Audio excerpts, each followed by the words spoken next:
ايه؟ هنعمل ايه؟ هنوريهم الفيوهات الجامدة.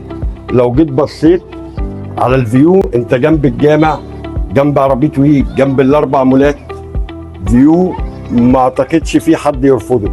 لا وكمان معانا في نفس العمارة اللي قدام الجامع ديت في الدور الاول شقة برضو متشطبة، تقدر تبص عليها وورهم كده على الشقة وجمالها. تعالوا شوفوا الأوضة الصغيرة في الطاب، والفيو بتاعها نفس الفيو بتاع الريسبشن.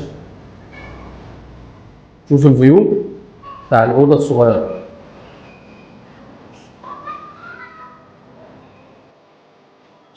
بص الدلع بقى بتاع بديل الحجر مع الكيبورد مع الاضاءات الليد مع ماجنتيك ليد كيبورد.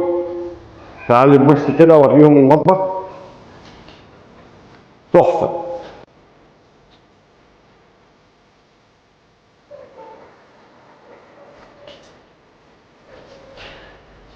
الحمام جامد جدا، روم شاور وكابينة، في مكان شفاف وروفايل ليد وسبوتات.